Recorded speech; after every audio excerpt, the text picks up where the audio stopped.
사도행전 17장 16절부터 마지막 34절까지의 말씀, 다 같이 함께 말씀 읽겠습니다. 바울이 아덴에서 그들을 기다리다가 그 성에 우상이 가득한 것을 보고 마음에 격분하여 회당에서는 유대인과 경건한 사람들과 또 장터에서는 날마다 만나는 사람들과 변론하니 어떤 에피쿠로스와 스토아 철학자들도 바울과 쟁론할세 어떤 사람은 이르되 이 말쟁이가 무슨 말을 하고자 하느냐 하고 어떤 사람은 이르되 이방신들을 전하는 사람인가 보다 하니 이는 바울이 예수와 부활을 전하기 때문이로라. 그를 붙들어 아레오바고로 가며 말하기를 내가 말하는 이 새로운 가르침이 무엇인지 우리가 알 수 있겠느냐. 내가 어떤 이상한 것을 우리 귀에 들려주니 그 무슨 뜻인지 알고자 하노라 하니 모든 아덴 사람과 거기서 나그네 된 외국인들이 가장 새로운 것을 말하고 듣는 것 이외에는 달리 시간을 쓰지 않음이더라. 바울이 아레오바고 가운데 서서 말하되 아덴 사람들아 너희를 보니 범사에 종교심이 많도다. 내가 두루 다니며 너희가 위하는 것들을 보다가 알지 못하는 신에게 라고 새긴 단도 보았으니 그런즉 너희가 알지 못하고 위하는 그것을 내가 너희에게 알게 하리라. 우주와 그 가운데 있는 만물을 지으신 하나님께서는 천지의 주제시니 손으로 지은 전에 계시지 아니하시고 또 무엇이 부족한 것처럼 사람의 손으로 섬김을 받으시는 것이 아니니 이는 만민에게 생명과 호흡과 만물을 친히 주시는 이심이라. 인류의 모든 족속을 한 혈통으로 만드사 온 땅에 살게 하시고 그들의 연대를 정하시며 거주의 경계를 한정하셨으니 이는 사람으로 혹 하나님을 더듬어 찾아 발견하게 하려 하심이로되 그는 우리 각 사람에게서 멀리 계시지 아니하도다. 우리가 그를 힘입어 살며 기동하며 존재하느니라. 너희 시인 중 어떤 사람들의 말과 같이 우리가 그의 소생이라 하니 이와 같이 하나님의 소생이 되었은즉 하나님을 금이나 은이나 돌에다 사람의 기술과 공안으로 새긴 것들과 같이 여길 것이 아니니라. 알지 못하던 시대에는 하나님이 간과하셨거니와 이제는 어디든지 사람에게 다 명하사 회개하라 하셨으니 이는 정하신 사람으로 하여금 천하를 공의로 심판할 줄을 나를 작정하시고 이에 그를 죽은 자 가운데서 다시 살리신 것으로 모든 사람에게 믿을 만한 증거를 주셨음이니라 하니라. 그들이 죽은 자의 부활을 듣고 어떤 사람은 조롱도 하고 어떤 사람은 이 일에 대하여 내 말을 다시 듣겠다 하니 이에 바울이 그들 가운데서 떠나매 몇 사람이 그를 가까이 하여 믿으니 그 중에는 아레오바고 관리 디오누시오와 다말이라 하는 여자와 또 다른 사람들도 있었더라. 아멘. 자, 지난 주에 이어서 오늘 17장의 나머지 부분을 보는데 지난번에 우리가 17장에서 바울이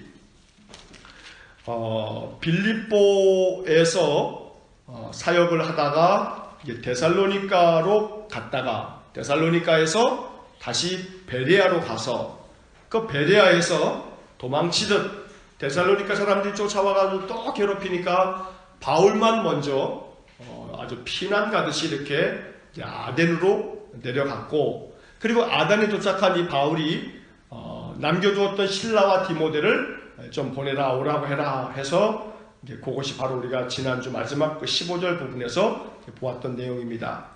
자, 오늘 16절서부터 34절까지의 이야기는 아덴에서 바울이 전도했던 이야기입니다. 자, 성경에는 아덴이라고 이렇게 번역이 되어서 우리말로 이렇게 번역을 해놨는데 이게 어디냐면 지금으로요 아테네입니다. 아테네. 평창올림픽 때문에 지금 성화봉송 이렇게 시작됐지 않습니까? 자, 그 올림픽의 성화, 그 불을 체화하는 곳이 그리스 아테네란 말이에요. 거기서 불을 얻어내가지고 비행기 타고 인천으로 와가지고 이제 오늘서부터 이제 막 평창 올림픽 할 때까지 전국의 여러 도시들을 도는 거죠. 그게 아테네입니다. 우리말로는 아덴으로 이렇게 번역을 음을 그렇게 부르고 있습니다만, 이 아덴은 그리스, 우리가 이제 헬라라고도 부르죠. 이 그리스 나라의 이 아덴이 수도였어요, 수도. 이 아덴은 우리가 쉽게 이야기하면 이건 아주 그 로마 시대까지, 그러니까 헬라 제국이 있었고, 헬라 제국이 로마에 망하면서 로마 제국이 한 500여 년을 이렇게 아주 큰 제국을 이루어가는데, 아무리 로마 제국, 이탈리아 그 로마가 이 제국을 형성해도 모든 문화는 이 그리스 문화가 중심이 됩니다. 그래서 이 로마 제국도 역시 마찬가지로 그리스에서 그 모든 정신과 모든 사상과 예술과 문화 이런 것들이 그리스, 이 헬라에서 거의 대부분의 영향을 받게 됩니다. 자, 이 아덴이 이거 다 들어보셨을 거예요. 소크라테스, 그 사람의 제자 플라톤, 또 이 사람의 제자 아리스토텔레스, 요 할아버지들의 고향이에요, 고향. 요 할아버지들이 태어난 곳이 여기란 말이에요. 그러니까 이 아덴이라고 하는 도시가 얼마나 사람들이 똑똑했을지를 대충 알겠죠. 서양 철학 그러면은 이 소크라테스부터 공부를 하게 되는데, 이 사람들이 다 아덴 출신이란 말이에요. 그러니까 이 그리스 사람들은 얼마나 이 머리가 해박한지 말이에요. 예술과 또 문학과 이런 모든 부분에 있어서 아주 탁월한 사람들이 많이 배출된 곳이 바로 이 아덴이에요.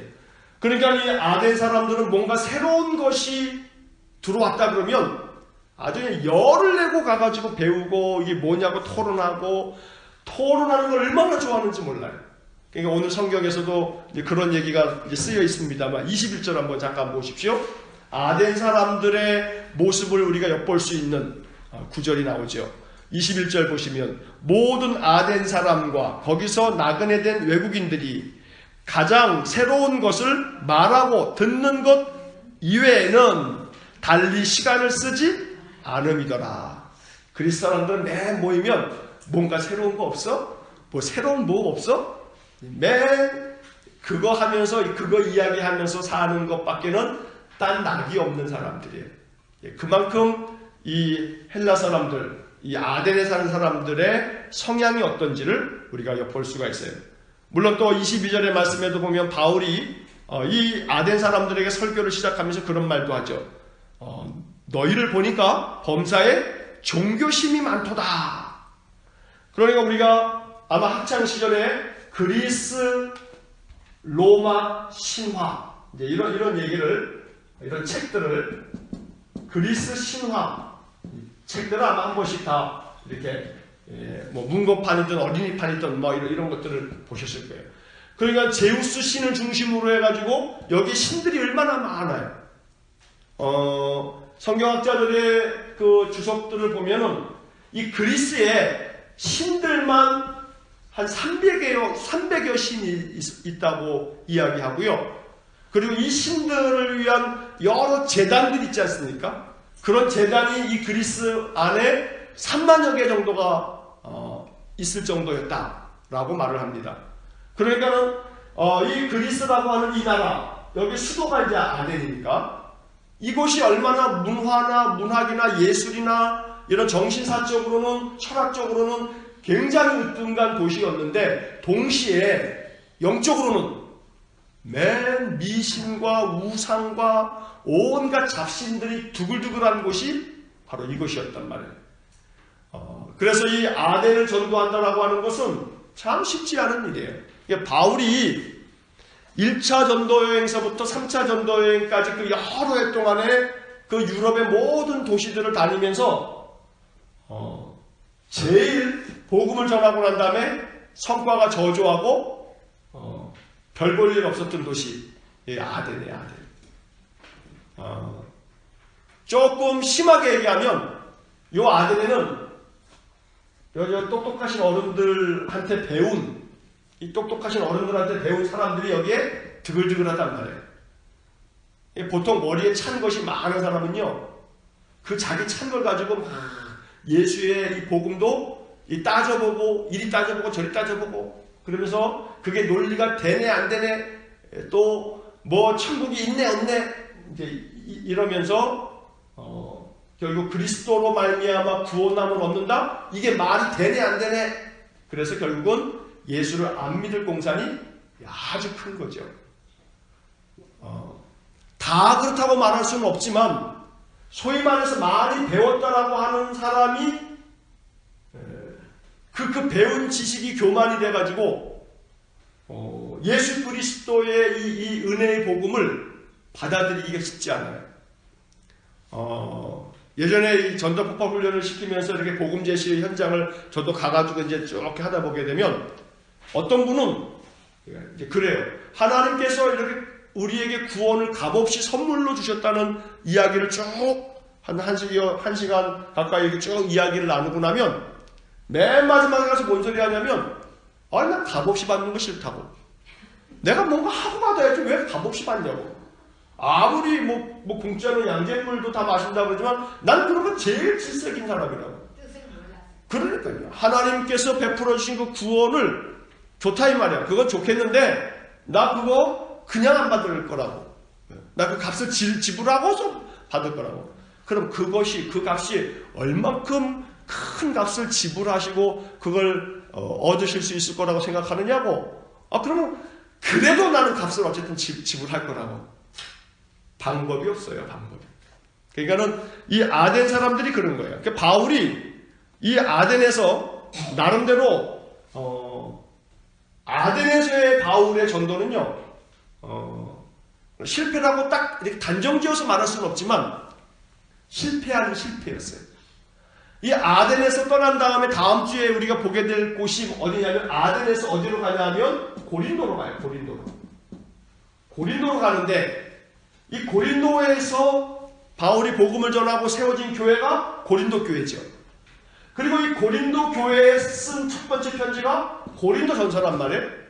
이 고린도 전서를 앞부분에 읽다 보면 2장, 3장 이렇게 쭉 읽다 보면 바울이 아덴에서의 선교의 실패, 전도의 실패에 대한 어떤 그 바울의 가슴 아픈 이야기가 여기에 이게 좀 담겨져 있다 이 말이에요.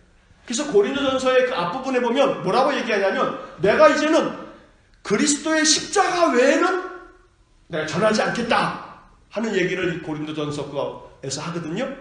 왜 그러냐 하면 성경학자들은 이렇게 추정을 해요. 아덴에서 바울이 실패를 맛봤어요. 왜 실패를 맛봤냐면 예수 그리스도의 십자가의 복음만을 전하는 것을 했었어야 되는데, 바울이 요 똑똑한 사람들한테 배운 이 아덴 사람들이 하도 많다 보니까 바울도 나름대로 이 변증을 하려고. 이 변증이라고 하는 것이 뭐냐면 예수의 십자가의 이 도를 아주 바울도 이 사람들만큼 어렵게 말을 하는 거예요. 어렵게. 아주 철학적으로. 바로 이 예수 그리스도를 믿는 우리 이 기독교회, 예수교회에 우리가 믿는 하나님은 창조의 하나님이신데, 그 창조의 하나님이 그 창조에 대한 이야기도 아주 철학적으로 성경에는 짤막하게 이렇게 담겨져 있습니다. 이 짤막한 그 구절 속에 그런 것들이 담겨져 있는 거예요. 매우 철학적인 그런 용어를 사용하면서 바울이 이야기를 한 거예요. 그러나 결과는 별로 안 좋았거든요. 그래서 이 바울이 아덴을 선교를 마치고 고린도로 간 다음에 나중에 고린도에 보낸 이 편지에서 바로 그런 얘기를 하고 있는 거예요. 그래서 아덴에서의 선교는 똑똑한 사람들에게 바울도 똑똑한 소리로 얘기하려고 그랬다가 별 볼 일 없이 그냥 몇 사람만 예수 믿는 그런 도시가 돼버렸어요. 반면에 우리가 지금 읽은 것처럼 16절부터 34절까지 그 말씀들을 보면, 반면에 이 아덴에서는 예수 믿은 사람이 많이 있었던 것은 아니지만 동시에 여러분 이 아덴에서 보니까 예수를 이렇게 전하는 이 바울에 대해서 핍박하는 사람도 딱히 없어요. 그러니까 아까 데살로니가를 보십시오. 데살로니가에서 전도하다가 베레아로 도망갔잖아요. 근데 베레아에서 전도할 때 왜 베레아에서 왜 아덴으로 도망갔어요? 데살로니가 사람들이 베레아까지 쫓아와가지고 이 난리를 폭동을 일으키잖아요. 그 데살로니가 사람들이 얼마나 참 독해요. 그런데 그렇게 독한 사람들이 있는 반면에 데살로니가에서 예수를 믿은 사람들은 우리가 데살로니가 전서에서 보았던 것처럼 데살로니가 지난번에 데살로니가에서 읽었지 않습니까? 이 데살로니가 교회가 얼마나 그들의 믿음과 소망과 사랑에 대해서 바울이 아주 칭찬을 입에 침이 마르도록 그렇게 하고 있는 것을 데살로니가 전서에서 우리가 읽을 수가 있어요. 자, 그런 걸 보면 아덴에서는 막 핍박하고 반대하는 사람들은 거의 없어. 그냥 굉장히 편안한 것 같지만 역시 마찬가지로 모두 없어요. 예수 믿은 사람도 몇 사람 안 돼. 그러니까 맨 뒤에 보게 되면 몇 사람이 그를 가까이 하여 믿으니, 그러니까 몇 사람 믿은가, 몇 사람. 아덴에서는. 그러니까는 죄가 많은 곳에 뭐가 많다고 성경돼 있어요? 죄가 많은 곳에 은혜가 많다고. 물론 이 말을 악용을 하면 안 돼요. 그래, 죄가 많은 곳에 은혜가 많다 그랬어. 그러니까 은혜를 많이 받으려면 죄를 많이 져야 돼. 나는 은혜 많이 받으려고 지금 죄 짓고 있는 중이야 하고서 막, 이거는 성경을 아주 아전인수, 자기 밭에 물대기 하듯이. 근데 그런 것은 아닌 거고, 이 아주 핍박이 많았던 곳에서, 박해 많은 곳에서, 바울이 고생 직사게 한 곳에서 사실은 놀라운 은혜가 있었다 이 말이에요. 그러니까 복음을 전할 때, 전도할 때, 또 예수 믿을 때 여러 가지 많은 어려움들이 있을 때 사실은 그 속에서 그런 그 가운데서 우리의 마음은 하나님을 더 간절하게 의지하게 된단 말이에요. 여러분 자신을 생각해 보면 아실 거예요 아마. 모든 게 다 편안하고 모든 게 안정되고 모든 게 넉넉하고 여유롭고 그러면 하나님 막 간절하게 붙잡아야 안 붙잡아요? 별로 안 붙잡아요. 그런 가운데서도 간절히 붙잡는 사람이 있으면 그 사람 성숙한 사람. 그 사람은 아주 참 주님께 칭찬받는 사람. 대부분의 사람들은 적절하게 시련도 역경도 고난도 막 이렇게 있으면 그러면 어떻게 돼요? 마음이 갈급해져요. 간절해져요. 아이고 하나님 하고서 더 하나님 찾는 마음이 생겨진다 이 말이에요. 그러니까 이 아덴에서는 바울에게 핍박하는 사람도 없어요. 성경에 지금 읽어보시면. 반면에 아덴에서는 믿는 사람도 몇 사람 안 되더라 이 말이에요. 그러니까 이 아덴이라고 하는 도시가 대충 영적으로 어떤 도시인지를 우리가 느낄 수가 있죠. 자, 이제 이러한 이야기를 이제 이렇게 머리에 담고 이제 본문의 이야기들을 한번 보겠습니다. 자, 한번 전체적인 내용을 제가 쓴 그 서문 글에서 한번 같이 한번 읽어보겠습니다. 베레아까지 따라와 바울을 핍박한 데살로니가 사람들 때문에 바울은 서둘러 그곳을 떠나야 했습니다. 실라와 디모데까지 베레아에 두고 바울만 간신히 빠져나와 아덴을 향해 갔습니다. 거기서 바울은 실라와 디모데가 오기를 기다리다가 그 성에 우상이 가득한 것을 보고 마음이 격분하였습니다. 그래서 그곳 사람들과 날마다 변론을 하였습니다. 그들은 바울을 아레오바고에 세웠고 바울은 그곳에서 복음을 전하였습니다. 바울은 아덴 사람들이 세운 신상들 중에 알지 못하는 신에게라고 새겨진 단을 언급하면서 너희가 알지 못하고 위하는 그것을 내가 너희에게 알게 하리라 하면서 복음을 전하기 시작했습니다. 천지의 창조자이신 하나님을 전하였고 우리가 바로 하나님의 소생이 되었다는 것을 알려주었습니다. 그리고 알지 못하던 시대에는 하나님이 간과하셨거니와 이제는 어디든지 사람에게 다 회개하라고 명하셨다는 것을 전하였습니다. 하지만 아덴에서는 몇 사람만이 믿었을 뿐 큰 성과가 없었습니다. 논리적으로 복음을 전하기는 하였지만 사람들을 감동시키는 것은 질서정연한 사람의 논리가 아니라 성령의 감동이었던 것입니다. 자, 1번서부터 이제 내용을 한번 구체적으로 좀 보면서 우리가 그 속에서 마음속에 생각할 교훈들을 한번 나눠보겠습니다. 첫 번째 질문 보시면 베레아를 떠나 아덴에 도착한 바울은 실라와 디모데가 오기를 기다리면서 그 성을 둘러보았습니다. 그런데 그 성에 우상이 가득한 것을 보고 바울의 마음은 어떠했나요? 자, 16절 말씀에 바울이 어땠다 그랬어요? 우상이 가득한 것을 보고 어떻게 했다고요? 마음이 격분했다 이 말이에요. 격분했다. 화가 무지무지하게 난 거예요. 그리고서 바울이 그 격분한 마음을 가지고 이제 회당에 가가지고 사람들과 함께 17절 마지막에 보면 변론하니라고 되어 있어요. 자, 격분한 다음에 이 성경이 표현하고 있는 이 표현을 잘 보셔야 돼요. 자, 격분하여 그 다음에 어디로 넘어가야 되냐면 변론하니. 자, 바울이 이 아덴 사람들이 아주 드글드글한 우상 속에서 살아가는 것을 보고 어떻게 하면 좋을까 생각을 하는 거예요. 자, 아주 화가 났어요. 분이 팍 폭발이 됐어요. 격분했는데 그 격분을 어떻게 해결해 가냐면 변론을 한다 이 말이에요. 하나씩 따지고 묻는 거예요. 이건 이렇고 저건 저렇고 그러면서 변론을 하고 있는 거예요. 자, 요 이야기를 하기에 앞서서 이 16절에서 마음에 격분했어요? 뭐 때문에 격분했는지를 우리가 이 16절에서 생각해 봐야 돼요. 자, 뭘 보고서 마음이 격분한 거예요? 그 성에 우상이 가득한 것을 보고 격분했어요. 사실 이 격분은 어떤 의미에서 이 거룩한 분노라고 말할 수가 있어요. 그 성에 뭐가 가득한 것을 보고요? 우상. 네.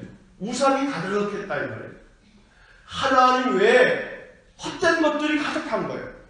그 헛된 것들이 가득한 것을 보고 가득한 것을 어떻게 하고요? 보고 격분했다 이 말이에요. 아덴 성을 이야기하는 건데 이 이야기를 이제 우리는 나 자신에게 적용해야 됩니다. 나 자신에게. 언제나 성경의 이야기를 나에게 대입시켜 보는 것. 이게 성경 읽기에 중요한 방법이라 이 말이죠. 자, 내 삶에서 정말로 격분해야 될 것이 있어요. 내 안에 뭐가 가득한 거? 우상이 가득한 거. 내 안에 우상이 있어요, 없어요? 내 안에 우상이 있어요. 내 안에도 아덴처럼 우상이 드글드글해요. 내 안에. 그러니까 이 성경 이야기를 읽으면서 아덴이라고 하는 이 도시에 바울이 지금 2차 전도 여행 중에 이 헬라 지방의 이 수도, 그리스의 헬라의 수도인 이 아테네에서 복음을 전하면서 첫 번째 바울이 그 도시에 가자마자 느꼈던 것은 우상이 드글드글한 거예요. 가득한 거예요. 이걸 보고 격분했다 이 말이에요.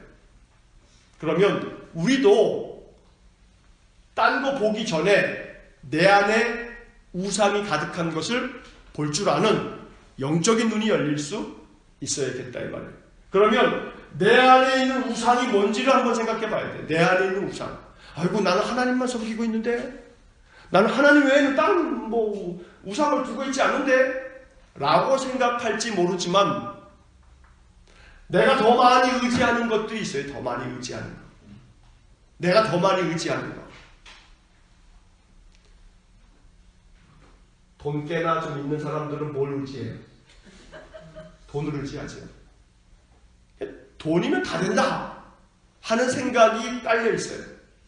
돈으로 안 되는 게 어딨어? 하고서 그저 물질 만능. 그만큼 없으니까 우리는 돈에 대해서 이렇게 큰 의지를 하지 않지만 그러나 여전히 우리들의 마음속에는 돈은 없지만 돈이 있어야만 모든 게 다 해결되지. 그러니까 돈이 없음에 대한 한탄이 우리의 마음속에 지금은 없지만 있었으면 좋겠어. 있었으면 좋겠어. 당연하죠. 이 자본주의 사회를 살면서 돈 싫어하는 사람 있어요? 예? 돈 싫어하는 사람 없어요. 만약 돈 싫어한다고 손들면요, 그 속이 참 거룩한 성자가 있든지 아니면 거짓말쟁이가 있든지. 그러니까 사실은 편리하니까요. 그것이 있으면 편리하죠. 그런데 그것을 원하는 우리들의 마음속에 그것만 있으면 다 될 텐데 하는 그런 마음의 생각이 발동되어지면 필요한, 이게 악이라고 말하면 안 돼요. 사실은 바울도 돈은 일만 악의 뿌리다 라고 그렇게 말할 만큼 이 물질관에 있어서 이 물질, 돈이라고 하는 것을 매우 부정적으로 이야기한 것 같지만, 그러나 또 다른 성경들 속에서는 다 그렇게만 봐서는 안 된다 이 말이에요. 물질을 우리가 거룩하게 사용하고 하나님 뜻대로 우리에게 주신 것을 우리가 어떻게 하나님께로부터 받아서 어떻게 사용할 것인가, 이런 것들에 대한 것을 성경에서 여러 측면에서 우리가 볼 수가 있는데, 말씀드리려고 하는 것은 내 마음속에 자리 잡고 있는 그 우상은 하나님이 아닌 다른 것들을 내 마음속에 의지하고 있는 어떤 것들이 더 많은 거예요. 내 마음속에 차지하고 있는 것들이. 어찌되었든지 간에 하나님은 우리들의 마음속에 마음의 주인이 누구이기를 원하시냐면 여호와 하나님이 우리 마음의 주인이기를 원한단 말이에요. 그러나 어느 면에서 가장 우리 모든 사람들의 마음속에 있는 우상 중의 우상은 나 자신입니다. 나 자신의 자아가 가장 견고한 우상이야. 요놈. 내가 우상이야, 내가 우상. 내 스스로가. 그러니까 나의 자아를 주님이 우리에게 원하시는 그 명령을 내 마음속에 감동을 주어도 내 자아가 다 깎아버려요. 다 깎아버려요. 그러니까 나의 자아가 사실은 내 안에 가득하기 때문에 하나님께서 주시는 은혜를 우리가 다 얻어 누리지 못할 때가 있다는 거죠. 그래서 바울이 아덴을 바라보면서 우상이 가득한 것을 보고 격분하고 있는 이 모습을 보면서 우리 끊임없이 내 안에 있는 우상 기도하면서, 하나님, 내 안에 거룩한 성령이 거하시는 성전인데 하나님이 내 안에 주인으로 계시지 않고 내 안에 하나님 외에 어떤 우상이 있나요? 내 자신이 우상이 되지 않게 하시고 내가 주인 되지 않게 하시고 내 삶에 어떤 것도 주인 되지 못하도록 오직 주님만이 내 마음의 주인 되십시오 하고서 다른 것들이 내 마음속에 주인이 될 것 같으면 어떻게 해야 돼요? 격분해야지. 격분해야 된단 말이에요. 내 마음속에 다른 것이 주인 되지 못하도록, 사탄이 내 마음속에 주인 되지 못하도록, 사탄이 내 마음을 들어와서 내 마음을 지 마음대로 그냥 좌지우지하려고 하면 내 마음이, 주님이 내 마음에 평강을 주시기보다는 이 어둠의 악한 영이 내 마음을 빼앗아간 것 같다는 생각을 하게 될 때, 지금 내 마음이 주님이 계시다라고 하는 생각보다는 내 마음이 지금 막 거칠어진 것 같은 생각이 들 때, 그때 내 안에 주인이 예수님이 아니고 우리 하나님이 내 안에, 성령님이 내 안에 주인이 아니고 다른 무엇인가가 내 마음속에 나 자신의 이 마음과 감정과 의지와 이 내 생각을 주장하는 것처럼 느껴질 때, 그때 많은 경우에 이 자라고 하는 놈이 발동이 될 때가 있기 때문에 그럴 때 어떻게 해요? 격분해야 됩니다.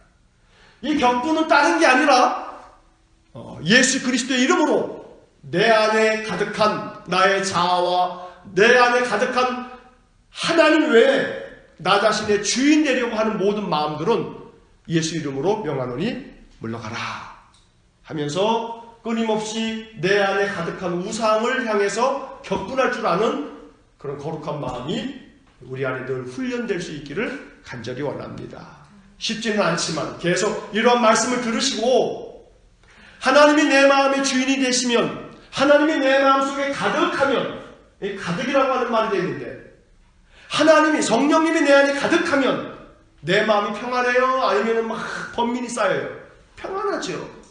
우리 예수님이 내 마음 주인 되면 불안해요? 안 불안해요? 안 불안해요. 불안하지 않아요. 평안해요. 근데 내 마음속에 답답한 마음과 불안한 마음과 초조하고 염려하는 마음과 또 막 마음속에 이렇게 막 격발되어지는 그 마음의 괴로움들이 많이 쌓이면, 가득하면, 성령님이 지금 내 안에 주인으로 성령님이 가득한 게 아니라 이 엉뚱한 것들이 내 안에 가득하구나 라고 느껴지면 격분하는 바울처럼 내 안에 나로 하여금 성령으로 가득 차야 하는데 그렇지 못한 나의 상태에 대해서 격분하듯 예수 이름으로 그 모든 것들을 물리칠 수 있는 그런 믿음의 성도가 되기를 간절히 축원합니다. 자, 뒷페이지에 보시게 되면 두 번째 질문을 보면 아덴은 헬라 문화의 본거지입니다. 그곳은 철학의 도시이기도 합니다. 에피쿠로스 학파 철학자들과 스토아 학파 철학자들이 바울과 쟁론하였습니다. 그때 사람들은 바울에 대해 뭐라고 말했나요? 자, 여기에 보면 18절에 어떤 에피쿠로스와 스토아 철학자들도 바울과 쟁론할세 이런 말이 나와요. 이제 옛날에 학교 다닐 때 이렇게 뭐 고대 철학, 서양 철학 뭐 이러면서 에피쿠로스, 스토아 막 이런 단어들을 공부하고 막 외워가지고 뭐 시험 보고 막 이랬던 적도 있지만 지금은 이제 그것이 무슨 학파인가 하는 철학 공부 시간이 아니니까 그건 다 무시해버리고 자, 그 사람들이 아덴 사람들이 바울에 대해서 뭐라고 말했는지를 이제 우리가 보는 거죠. 자, 여기 보면 18절 한번 같이 읽어보겠습니다. 어떤 에피쿠로스와 스토아 철학자들도 바울과 쟁론할세 어떤 사람은 이르되 이 말쟁이가 무슨 말을 하고자 하느냐 하고 어떤 사람은 이르되 이방 신들을 전하는 사람인가 보다 하니 이는 바울이 예수와 부활을 전하기 때문이로라. 자, 첫 번째 보게 되면 이 아덴 사람들이 그 철학자들이 바울과 막 논쟁을 벌이고 난 다음에 했던 첫 마디가 뭐예요? 이 말쟁이가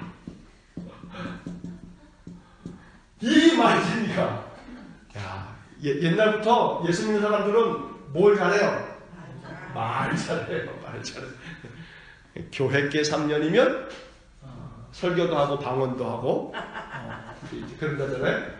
이 말쟁이가 벌써 이 그리스 사람들이 말쟁이 중에서 말쟁이거든요. 이 그리스 사람들이 보세요 여러분들 그 그리스 신화들이 얼마나 재밌는 그리스 신화 이야기들이 얼마나 많아요.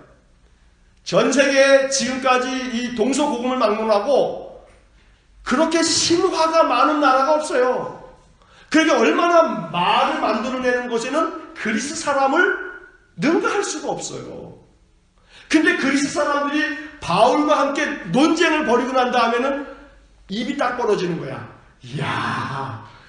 야 진짜 우리도 매일 만나가지고 매일같이 새로운 거 뭐 없나? 하루 종일 말해도 지치지 않는 사람인데 대단한 말쟁이다. 그러니까 바울이 얼마나 말쟁이였는지 이 표현이 참 재밌어요. 이 말쟁이가 무슨 말을 하고자 하느냐 이런 반응이었단 말이에요. 그러니까 이 바울이 하는 말이 새롭기도 하지만 그들이 볼 때 이 바울의 그 언변이 너무나 탁월한 거예요. 그 자기들이 전혀 듣지 못했던 어떤 새로운 세계를 막 얘기한다 이 말이에요. 그러니까 이 사람들이 다 깜짝 놀라는 거죠. 자, 말빨이 센 사람이 딱 나타나서 그 사람이 말을 다 주도하면요. 그럼 다른 사람들은 그 사람 말하는 걸 계속 들으면서 이제 목사들이 말을 또 얼마나 또 그냥 또 한 말쟁이 합니까? 목사들이 만나면 어떨까요, 그러면? 그럼 더 재밌겠죠? 서로 하려고 난리겠지. 또 목사들이 만나면 또 말이 또 그냥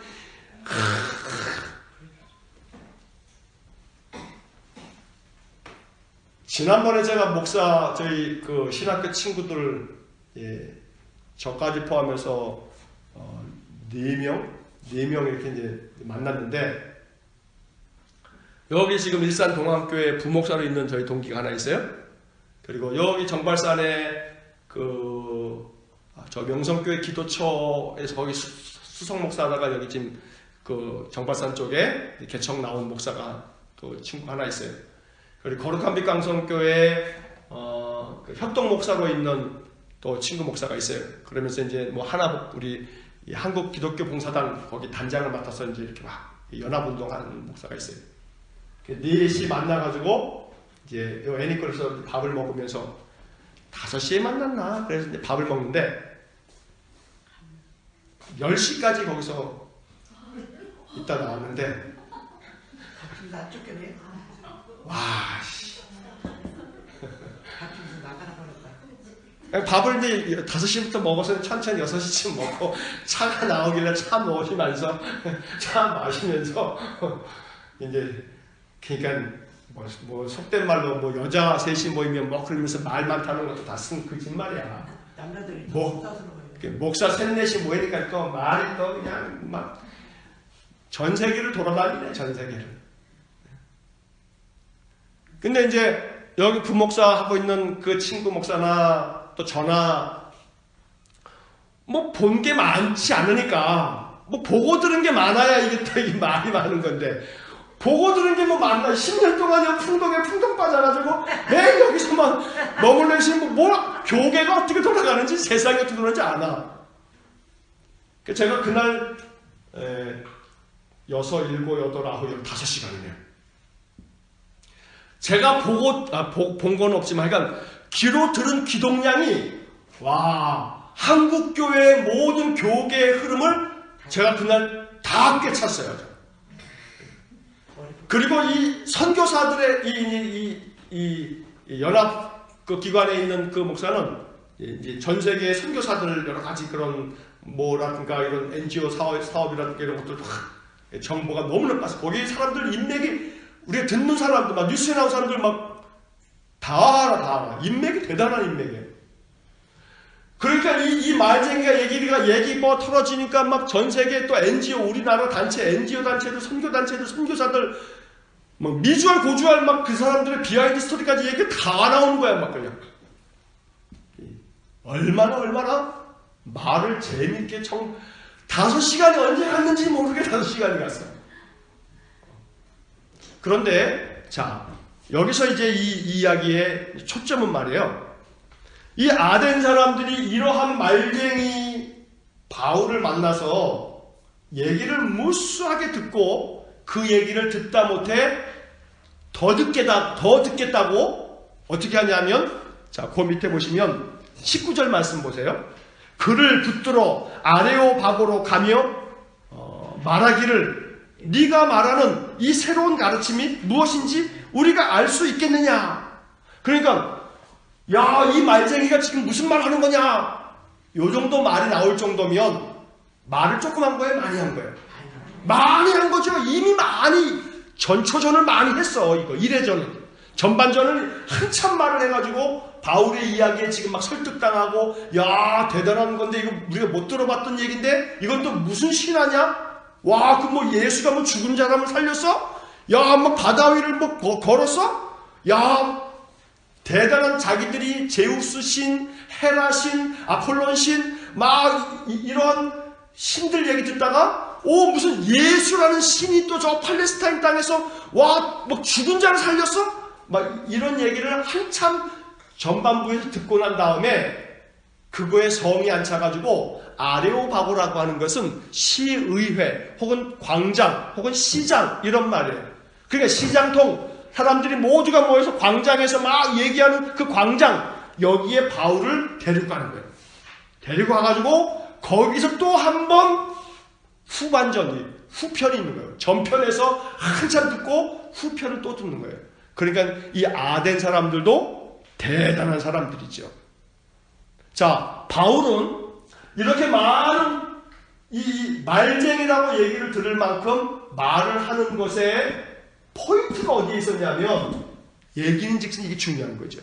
자, 18절 맨 마지막에 이렇게 사람들이 반응을 보이는데 그것이 무엇 때문이라고 말하고 있냐면 이는 바울이 예수와 부활을 전하기 때문이다. 그러니까 말쟁이 좋다 이 말이에요. 말쟁이가 나쁜 게 아니야. 이게 말쟁이가 무조건 우리가 부정적 시각으로 바라볼 게 아니다 이 말이죠. 말쟁이는 말쟁이인데 그 말쟁이가 이야기해야 할 초점이 뭐예요? 예수와 그의 부활이다 이 말이에요. 예수와 예수의 부활과 예수로 말미암는 자들이 부활할 것에 대한 예수와 부활이 바울이 말하였던 그 모든 말의 초점이었다 이 말이에요. 자, 따라해보세요. 예수 믿고 말쟁이가 되려면 예수 얘기를 많이 하자. 예수 얘기를 많이 하는 말쟁이는 정말로 주님 기뻐하실 거예요.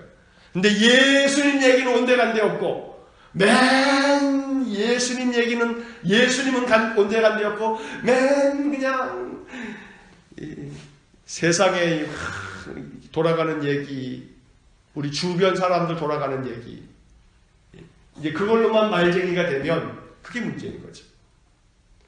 그러니까 한국 기독교인들이 말쟁이라고 하는 이 표현처럼 많은 사람들의 이 조소린 비난을 당하는 이유는 우리가 예수와 부활만 이야기하면 좋았을 것을 엉뚱한 것들 얘기하는 바람에 엉뚱한 것들만 막 회자되니까, 그러니까 문제인 거죠. 예수님 얘기만 하면 뭐가 문제될 게 있겠어요? 그렇지 않습니까? 예수님 얘기만 하게 되면 거기에 시비 붙을 일이 없어요, 교회 안에. 그러니까 우리 그리스도인들이 어디에서나 예수님이 가르쳐주는 그 가르침의 이야기들, 그 정신들만 이야기할 수 있다면 좋겠는데, 그저 딴 것들만 얘기하니까. 그러니까 여기에 많은 문제들이 발생되는 거예요. 자, 말쟁이 좋다 이 말이에요. 좋은 거예요, 좋은 거. 물론 잠언은 그렇게 얘기하지 않죠. 말이 많으면, 야고보서도 마찬가지고, 말이 많으면 실수를 면하기가 어려우니 네 입에다가 재갈을 굴리라고. 잠언은 얼마나 이 말 많은 것에 대해서 경계하는 말이, 구절이 얼마나 많아요. 왜? 말이 많으면 거기서 항상 뭐가 있으니까, 실수가 있게 마련이고 허언이 나오게 돼 있으니까, 말 많이 하지 말아라 라고 하는 그런 권면들이 이 잠언이나 이 야고보서나 성경 여러 곳에 참 얼마나 많은지 몰라요. 그러나 좋다 이 말이에요. 말쟁이 그거 얼마나 좋은 은사인데, 그 은사를 누구를 위해서 사용하는 거예요? 예수님 위해서.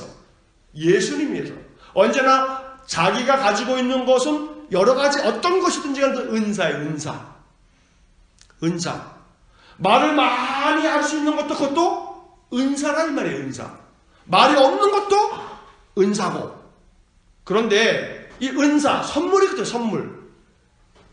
그런데 그것을 어떻게 사용하느냐, 누구를 위해 사용하느냐, 이제 여기에 따라서 이제 방향이 달라지는 거죠. 바울이 별명은 말쟁이에요. 바울 별명은 말쟁이. 그러나 그는 예수와 그 부활을 전하기 때문에 이런 말쟁이라는 얘기를 들었다 하는 것을 우리가 생각해 봤으면 좋겠습니다. 자, 세 번째 이야기가 이제 큰 덩어리죠. 어떤 아덴 사람들은 바울에게서 새로운 가르침을 얻고자 그를 아레오아고에 세웠습니다. 거기서 바울은 어떤 설교를 하였나요? 자, 22절에서 31절까지가 길게 바울의 설교가 요약되어져 나옵니다. 자, 그 설교를 이야기하면서 이 아덴 사람들은 19절 말씀에서는 새로운 가르침이라는 표현이 나오고요, 20절에서는 어떤 이상한 것이라는 표현이 나오고, 21절에서는 가장 새로운 것, 이런 말들이 나와요. 자, 이게 다 아덴 사람들에게는 처음 듣는 것이요, 이상한 것이요, 가장 새로운 것이었어요. 그만큼 이 아덴 사람들은 뭔가 새로운 것이 생기면 무엇이 발동되냐면 궁금증이 발동되는 거예요. 이게 무슨 얘기지 하고서 새로운 것에 대한 이 반응이 아덴 사람들이 굉장히 빠르고 아주 뜨거웠단 말이에요. 자, 이것을 보고 바울이 칭찬을 하죠. 22절에 바울 설교가 시작이 됩니다. 자, 22절 같이 읽겠습니다. 바울이 아레오바고 가운데 서서 말하되, 아덴 사람들아, 너희를 보니 범사에 종교심이 많도다. 뭐가 많다고요? 종교심이 많아요. 종교심이 많다. 종교적인 관심, 어떤 종교적인 그런 문제에 대한 그런 관심이 많다고 지금 이 아덴 사람들에 대해서 칭찬 아닌 칭찬을 하고 있는 거예요. 종교적인 열성이 강한 거예요. 뭔가 새로운 어떤 것을 들으면, 어떤 신에 대한 이야기를 들으면 그게 뭔지를 듣고 싶어하는 그들의 마음이 강하다라고 이렇게 이야기를 하고 있어요. 자, 문제는 이 종교심이 제대로 된 영성으로 발전되기보다는 이 종교심이 다 뭘로 빠지냐면 미신으로, 여러 우상으로 빠지기 때문에 이게 문제인 거예요. 제대로 된 바른 영성, 하나님, 창조주 하나님, 그리스도 예수의 성령의 주시는 은사들을 받는 바른 믿음의 영성을 갖지 아니하고 미신으로 빠지면, 기독교도 마찬가지예요. 예수를 믿는다고 하지만 예수를 믿는 것이 바른 영성으로 가지 않으려고 미신으로 갈 수도 있다 이 말이에요. 기독교 미신. 기독교 미신. 다시 말하면 기독교 미신이 뭐 딴 게 아니에요. 예수 믿으면 복 받는다. 이게 참 맞는 명제인데 그 말하고 있는 예수 믿으면 복 받는다 했을 때 이 복이 여러 의미인 거죠. 이게 우리가 바르게 성경에서 얘기하고 있는 신령한 복, 영적인 복이라기보다는 아주 세속적인 그러한 이 복으로만 이게 치닫는다면 하나님은 하늘의 신령한 복과 땅의 기름진 복을 우리에게 주시기를 원하세요. 근데 신령한 복은 필요 없다. 땅의 기름진 복만 달라요. 이런 마음이 예수를 아주 그런 복만 주는 신으로 우리가 이해를 하는 경향성이 있다면 그건 그냥 예수라고 하는 또 하나의 어떤 그런 잡신 중에 으뜸인 신을 하나 모셔두고 그저 나 하나 복받기를 바라는. 가만히 생각해보면 기독교는 말해요. 나 자신이 아주 호의호식하고 그저 그냥 부귀영화 모든 거 다 누리면서 출세에 가도록 걸어가도록 만드는 종교는 애저녁이 아닐 거야. 이게 기독교 역사를 가만히 보면 초대교회가 예수님 승천하신 이후에 이 예수님 제자들이 거의 대부분 다 뭐예요? 순교당하고 예수 믿으면서 끊임없이 고난당하고 그러한 세월을 살아가면서도 예수 붙잡고 살아가면서 교회는 하나님의 거룩한 교회가 되어왔단 말이에요. 그러니까 결국 우리가 이 아덴 사람들의 이 종교심은 단순히 종교적인 열성, 종교적인 관심은 많았지만 바른 영성으로 가기보다는 그저 미신적인 그런 신앙으로 흘러간 게 많았던 거죠. 그래서 너희들이 범사에 종교심은 참 많다 하고 칭찬을 하는데 이게 사실 칭찬은 아닌 거죠. 이게 자 23절에 보게 되면 내가 두루다니며 너희가 위하는 것들을 보다가 이 표현이 중요한 거예요. 알지 못하는 신에게 라고 새긴 단도 봤다. 우상들을 만들어 놓고 그 밑에다가 아무개신 다 만들어놨는데 어느 제단에는 형상은 없는데 뭐라고 되어 있냐면 우리가 알지 못하는 신 이렇게 써놨다는. 그러니까 생각은 많이 한 거예요. 우리가 알고 있는 300여 개의 신들이 있지만 이것 말고도 신이 있지 않겠냐 하고 생각을 한 거죠.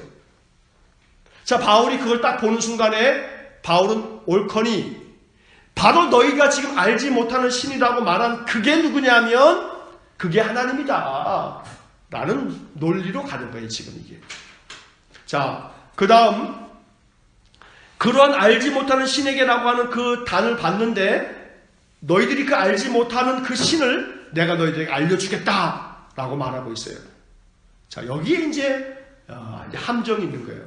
23절 마지막 구절을 보시면 표현이 이렇게 되어 있어요.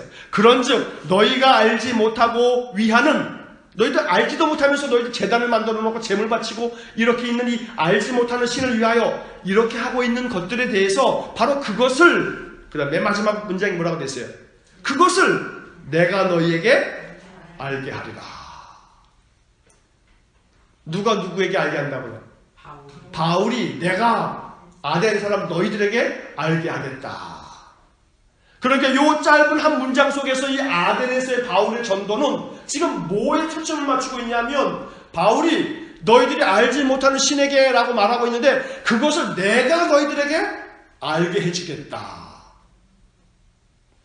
아는 게 중요한 게 아니란 말이에요. 이게 지금 그걸 논리적으로 설명하는 게 중요한 것이 아니라 예수 그리스도께서 우리에게, 물론 예수와 부활을 바울이 얘기했어요. 분명히 18절에서 우리가 본 것처럼. 그러나 그 알지 못하는 신에게를 설명하면서 내가 너희들에게 이걸 알게 해주겠다. 단순히 그냥 그렇게 표현할 수 있지 않냐라고 라고 볼 수도 있지만 누가가 이 바울의 긴 설교를 이렇게 엑기스를 모아서 설교를 하면서 아덴에서의 전도가 신통치 않은 것을 결론으로 맺을 때에는 이 문장은 의미가 있는 거라 이 말이에요. 그러니까 바울은 지금 자기가 논리적으로 이 아덴 사람들에게 기독교를 알려주어야겠다라고 하는 자기가 앞서고 있는 모습으로 이 말씀을 그렇게 해석할 수 있는 거지요. 자, 그래서 바울이 이제 막 설명을 합니다만 우주의 얘기를 해요. 우주라는 말이 여기서 나와요. 이게 지금 대단히 중요한 말이에요. 왜냐하면 자, 24절 한번 보십시오. 우주와 그 가운데 있는 만물을 지으신 하나님께서는 천지의 주제시니 손으로 지은 전에 계시지 아니하시고. 지금 여기서 말하고 있는 우주는요, 지금 우리가 고등학교, 중학교, 고등학교 때 지금 이렇게 배우는 지금 우리가 가지고 있는 우주는 아니에요. 이때 말하고 있는 우주는 지구라고 하는 곳에 첫 번째 하늘, 두 번째 하늘, 세 번째 하늘이 이렇게 있다고 생각을 하면서 여기에는 어디 뭐 땅끝이 있는 거죠. 여기 땅끝이 있고 땅이 있고 여기 땅끝이 있고 여기 끝이 아니라 지구가 둥글다는 생각도 못하고 하늘은 첫째 하늘, 둘째 하늘, 셋째 하늘이 이렇게 딱 있고 요게 다 이제 우주라고 생각을 하고 있는 건데 그런데 그만큼 이 바울이 이 헬라 사람들이 관심을 가지고 있는 게 뭐냐면 별자리거든요. 헬라 사람들은 그 별에 대한 이 천문학이 헬라 철학자들이 천문학자들이 많거든요. 별을 바라보면 점성술 이건 굉장히 중요한 박사급들이란 말이에요. 점성술사는 그 당시에 아주 지금도 별을 연구하는 사람들은 천문학자들은 박사 중에 박사들이에요. 우주를 연구하는 게. 미국의 나사 그건 아주 진짜 첨단 과학으로 무장된 박사들이 들어가서 이 우주를 연구하는 건 말이에요. 그러니까 이 우주에 대한 관심이 헬라 사람들한테 많은데 바울은 우주에 대해서 막 설명합니다. 우주에 대해서. 여기서 우주라고 하는 말로 한마디로 요약되어 있습니다만 이 말을 풀어서 얘기하면 바울은 저 우주 궁창, 저 별과 해와 달 이런 얘기들 아마 거창하게 했을 거예요. 아마. 그러면서 바울이 막 이 모든 만물을 하나님 창조하셨다 이런 얘기를 쭉 하고 있는 거예요. 바울의 설교가 바로 이런 거예요. 하나님이 너희들이 알지 못하는 신에게 이렇게 말한 것이 바로 그 하나님인데 그 하나님은 우주 만물을 창조하신 분이 바로 하나님이시다 라고 이야기를 하는 거예요. 자, 25절 말씀 읽겠습니다. 또 무엇이 부족한 것처럼 사람의 손으로 섬김을 받으시는 것이 아니니 이는 만민에게 생명과 호흡과 만물을 친히 주시는 이십니다.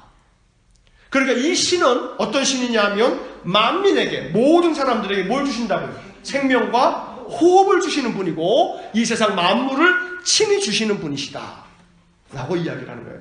그러니까 바울의 설교가 아덴에서의 설교가 사실은 잘못된 설교는 없어요. 굉장히 중요한 그런 설교를 하고 있는 거예요. 하나님이 어떤 분이신지를 얘기하고 있는 거예요.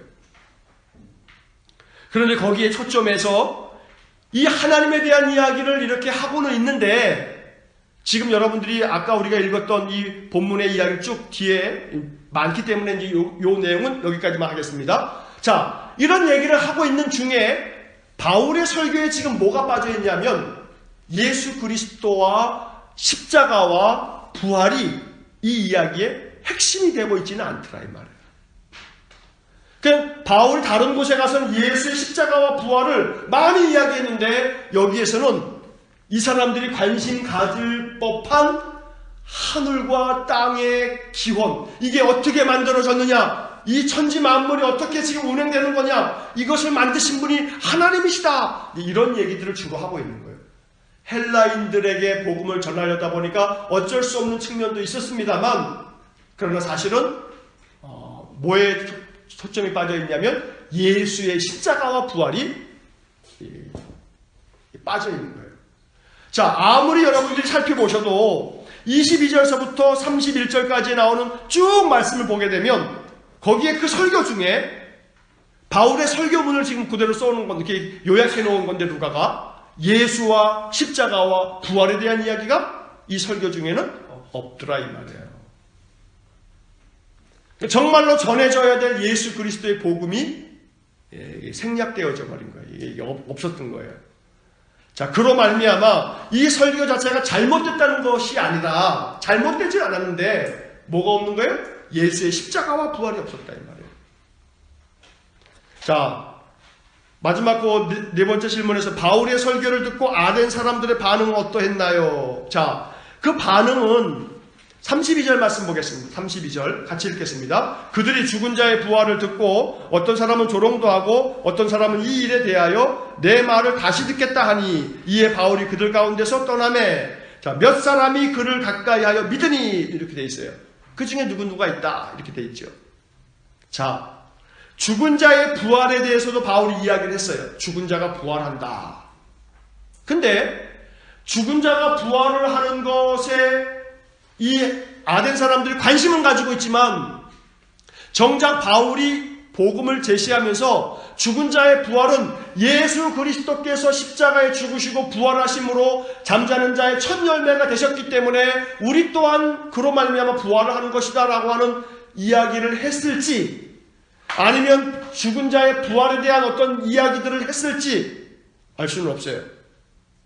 만약에 예수 그리스도의 그 부활로 말미암아 그가 먼저 부활하심으로 잠자는 자 첫 열매가 되셨기 때문에 우리도 그 예수 그리스도로 말미암아 부활한다라는 이야기를 전하였으면 누가가 매우 꼼꼼한 사람이기 때문에 그 바울의 설교를 훼손시키지 않았을 거예요.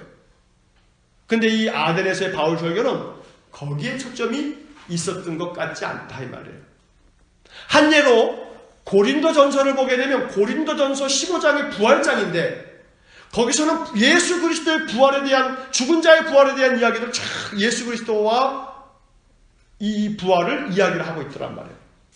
그러니까 이 아덴에서 바울은 설교를 하긴 했지만, 그러나 그 설교에 정말로 담겨 있어야 될 예수 그리스도, 그 예수 그리스도가 죽었다가 다시 살아나심으로 우리가 구원을 얻게 됐다라고 하는 이 복음이 생략되었든지 축소되었든지 이게 조금 변두리로 물려놨든지 이렇게 돼버린 거예요. 또다시 정리하자면 아덴 사람들이 관심 갖고 있는 것만 막 얘기해 준 거야. 물론 그랬을 수도 있어요. 말하지 못하니까. 근데 아까 말씀드린 것처럼 아덴 사람들이 똑똑한 사람들이에요. 이 아덴 사람들이 소크라테스, 플라톤, 아리스토텔레스한테 공부한 사람들이야. 그러니까 이 사람들은 뭐 대단한 지식가들이 얼마나 많은지 몰라요. 그러니까는 그 지식이 많은 사람들을 설득하려다 보니 아주 투박하게 예수 그리스도가 십자가에 죽었고 부활했다, 이걸 믿으면 구원 얻는다. 빌립보에서 간수가 어떻게 하면 우리가 구원 얻겠습니까? 라고 얘기했을 때 바울이 뭐라고 얘기합니까? 주 예수를 믿어라. 그리하면 너와 내 집에 구원을 얻으리라. 얼마나 단순하고 얼마나 이게 강력한 말씀이냐 이 말이에요. 근데 주 예수를 믿어라 라는 얘기가 아덴에서는 없더라 이 말이에요.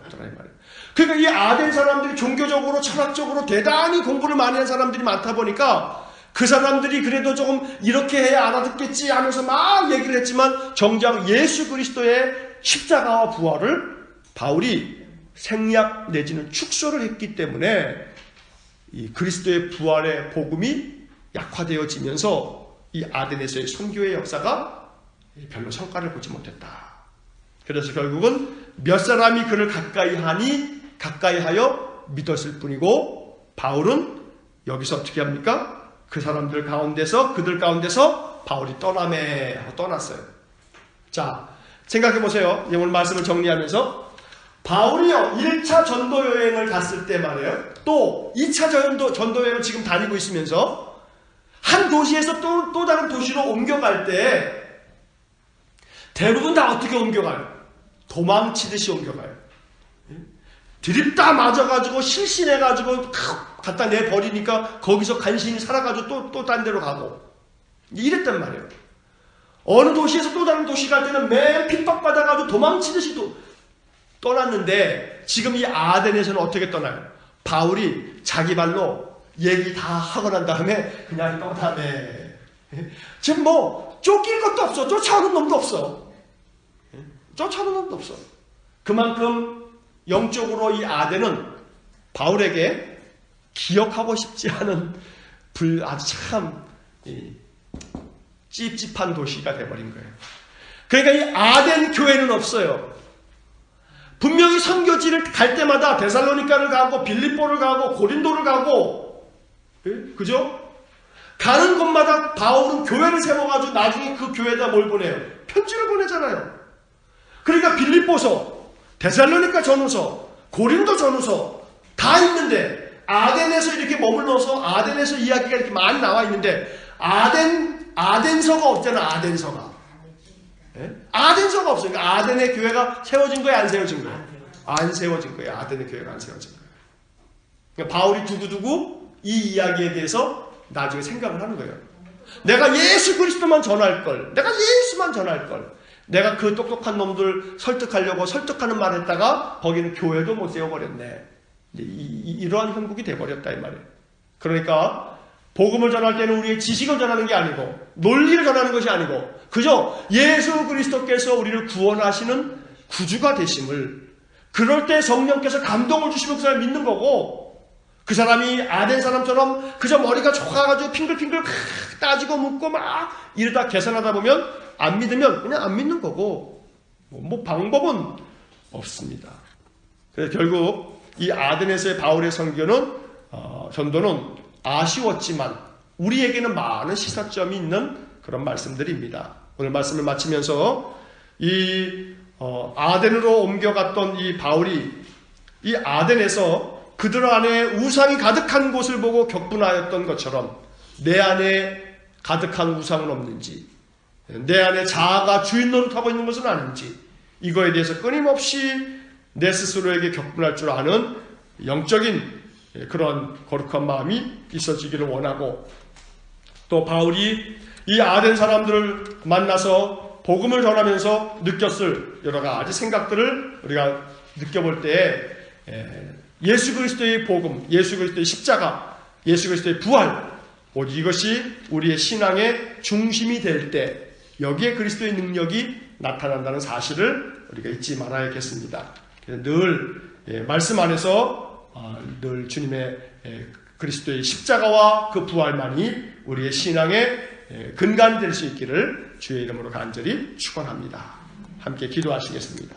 이 시간에 우리 잠시 한번 합심하여 기도하고 축도로 예배를 마치겠습니다.